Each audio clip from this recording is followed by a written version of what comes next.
So let's talk about rules of thumb. Did you do this, Eric? Tim? Okay, so we won't talk about rules of thumb because I think he's got it all covered. But the most incredible, amazing thing about this, let's go to this page anyway.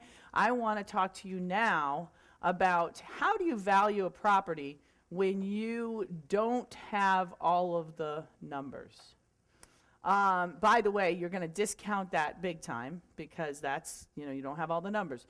One of the things to know is if you don't have all the numbers and they can't give you trailing numbers, any kind of trailing history, that's when you go and you say to them, you will be taking back the loan. Because you have to. Because no bank is going to finance that with no trailing history. I mean, there's a few, and we have some pretty cool funds that will do that. But you want to first, the most inexpensive money you can get is money from bank that's already failing on their own property. That's going to be your best terms. So we almost always go to that bank. Now, so if they don't have the trailing history, that's what we ask for. But what you can do, and I heard Tim say this, but I want to clarify because it's kind of cool. As long as you can figure out exactly what that income is and verify it, or get an idea of what that income's going to be, and then you can figure out, you have to know the whole year's worth of utilities. You have to know the whole year's worth of taxes, which, by the way, you can just call up the tax authority and get those. You have to know what your occupancy is and what's actually collected. But if you can do that, you can, with our rules of thumb numbers plugged in for the other stuff, you can have a good idea of the value of the building and how it's going to cash flow. But not a good enough idea at all. So that's why you have to discount that property immensely from that.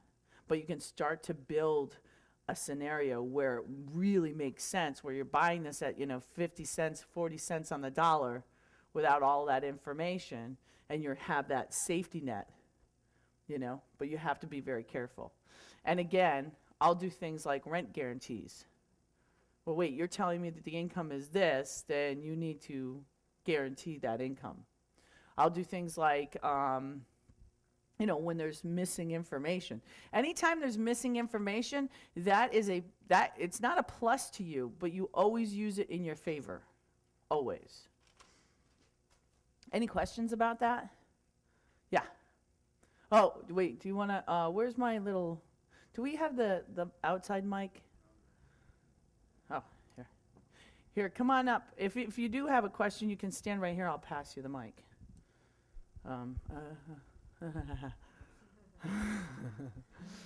Anyway, all right. So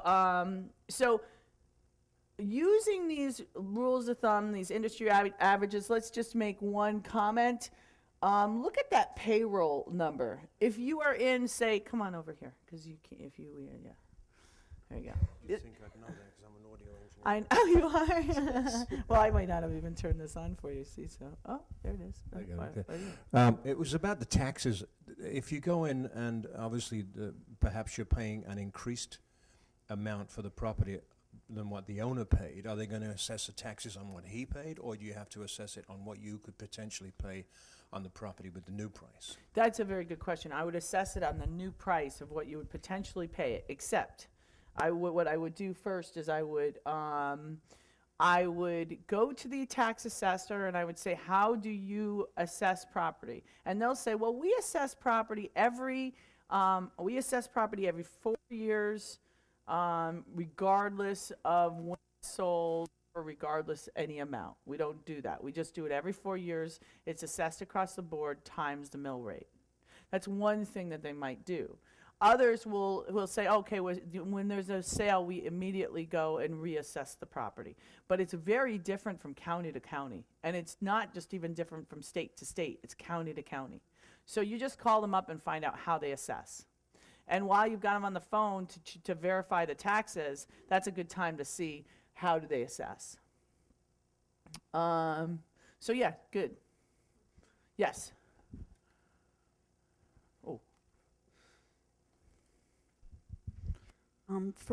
It's a two-part question. First, if you're buying the property, this is back on your rental guarantee.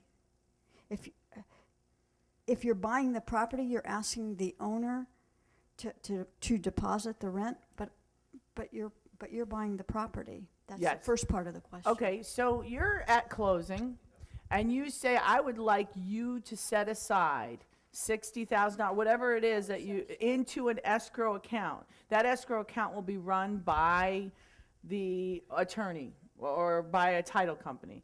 Anytime that this rent drops below that amount during the time, in the next 2 years while I own that property, I'm gonna take that deficiency. Because you've told me, you've run this property for 2 years, you've given me this history, you gave it to me on the back of an envelope, or you gave it to me even right.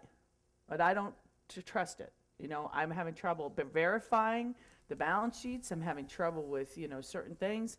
At closing, I want, some money deposited into an escrow account. That answers my second question. Okay, cool, thank you. Yeah, hold on.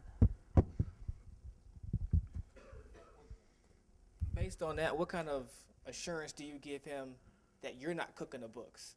Well, and that's where, that question may come up or it may not. So I would be verifying everything.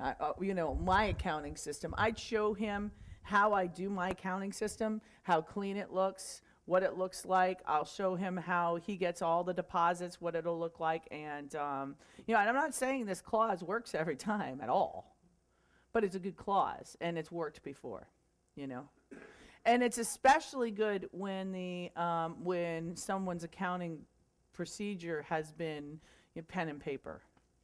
That's really hard to verify. And don't forget what I just told you about the idea that they may even be depositing the money right into the account. By the way, it's pretty easy to find that out now that I have told you it, because then you can go in and say, this deposit looks weird.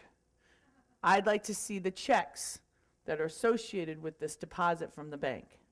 That's it. They got to verify it. And it's not hard to see a weird deposit. They're, owners are not that sneaky. They can be sneaky, but I don't think that they start writing up, all the different checks that come from different, people. And you know what I mean? That's a little bit, so, it's just something to watch for. It's something I've seen before. So, and they may just be doing that because they're probably trying to refi at the same exact time as they're, trying to sell. So they may be doing it to defraud the bank, I'm not saying that's any better, but it might not be personal to you, it might just be to Bank of America, who they already feel entitled to screw over.